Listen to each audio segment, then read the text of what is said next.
ఓం నమో వెంకటేశాయ నమః చిలుకూరి బాలాజీ దేవాలయం. Hello friends, ఈరోజు మేము చిలుకూరి బాలాజీ టెంపుల్‌కి వచ్చాము. ఈ టెంపుల్ యొక్క ఫుల్ డీటెయిల్స్ నేను డిస్క్రిప్షన్‌లో పెట్టాను. మీరు చూడండి.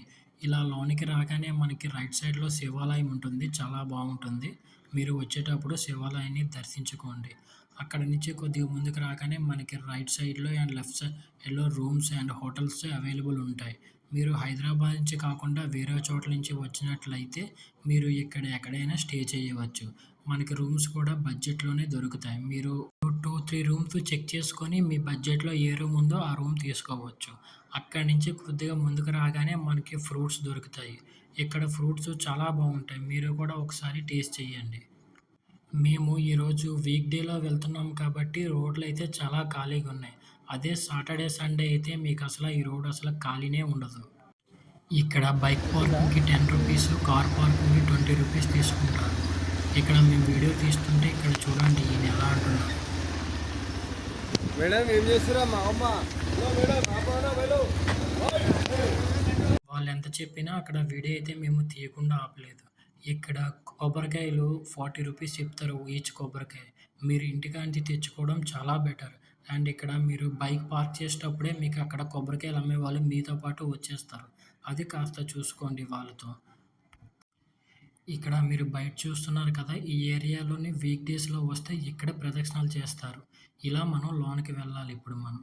ఈ లోనికి వెళ్ళే దారిలో కూడా కొబ్బరికాయలు, తులసిమాల, పువ్వులు అన్నీ అమ్ముతారు. ఇక్కడ రేట్స్ అయితే మాత్రం చాలా ఎక్కువ ఉన్నాయి. ఇక్కడ కొబ్బరికాయలు కొనేకన్నా మన ఇంటి దగ్గర నుంచి తెచ్చుకోవడం అయితే చాలా బెటర్. చూడండి లోపల ఎలా ప్రదక్షిణాలు చేస్తున్నారో అందరూ. ఈ టెంపుల్ ప్రత్యేకత ఏమిటంటే ఇక్కడ మనం ఏది కోరుకున్నా నెరవేరుతదని నమ్మకం. వీక్ డేస్‌లో అయితే లోపల కోరిక కోరుకున్న తర్వాత 11 ప్రదక్షిణాలు చేస్తారు. ఆ కోరిక నెరవేరిన తర్వాత లోపల 108 ప్రదక్షిణాలు చేస్తారు. మీరు చూస్తున్నారు కదా! ఆ లోపలే శ్రీవారు ఉంటారు. సాటర్‌డే, సండే వచ్చినట్లయితే బయట ప్రదక్షిణలు చేయాలి. బయట ఒక ప్రదక్షిణ లోపల 11 ప్రదక్షిణలతో సమానం. స్వామివారి దర్శనం అయిన తర్వాత ఈ వేలో బయటికి వస్తాము. దేవుని సన్నిధికి వచ్చాక ఒక నిమిషమైనా కూర్చోవాలి అంటారు కదా మన పెద్దలు. అందుకోసమే ఇక్కడ చాలామంది వచ్చి సేద తీరుతారు. సేద తీరిన తర్వాత మనకి ఈ చుట్టుపక్కల దేవుని యొక్క పుస్తకాలు దొరుకుతాయి. చూడండి మీరు కూడా. మేమైతే కొన్ని పుస్తకాలు కొన్నాం. అవి ఏంటో చూడండి మీరు కూడా. అక్కడ పుస్తకాలు కొని కొద్దిగా ముందుకి రాగానే రైట్‌లో మనకి శివాలయం ఉంటుంది. ఈ శివాలయం చాలా బాగుంటుంది. మీరు కూడా వచ్చినట్లయితే లోనకి వెళ్లి దర్శించుకోండి శివుడిని. శివాలయం చుట్టూ కూడా ఇక్కడ మనకి పుస్తకాలు, పెన్నులు కూడా ఇక్కడ సేల్ చేస్తారు వీళ్ళు. అన్ని పుస్తకాలు ఇక్కడ లభిస్తాయి. శివాలయం దర్శనం అయిన తర్వాత ఈ వేలో ఎగ్జిట్ అయ్యి బయటికి రావాలి. బయటకొచ్చిన తర్వాత మనకి తిరుపతిలో ఎలా ఉంటదో ఇక్కడ కూడా చాలా సామాన్లు దొరుకుతాయి. మీకు కావాలంటే షాపింగ్ చేయొచ్చు.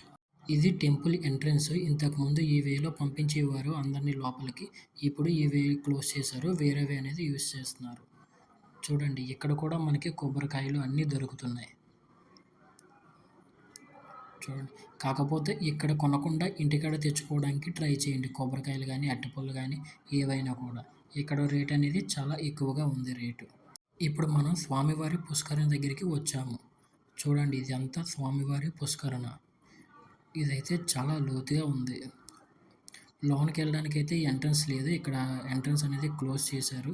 మీకోసం నేను జూమ్ చేసి చూపిస్తున్నాను. చూడండి ఎలా ఉందో స్వామివారి పుష్కరిణి. ఎక్కడి వరకు చూసారంటే మీకు నా వీడియో నచ్చిందనుకుంటున్నాను. Please like, share, subscribe. Thanks for watching VR vlogs.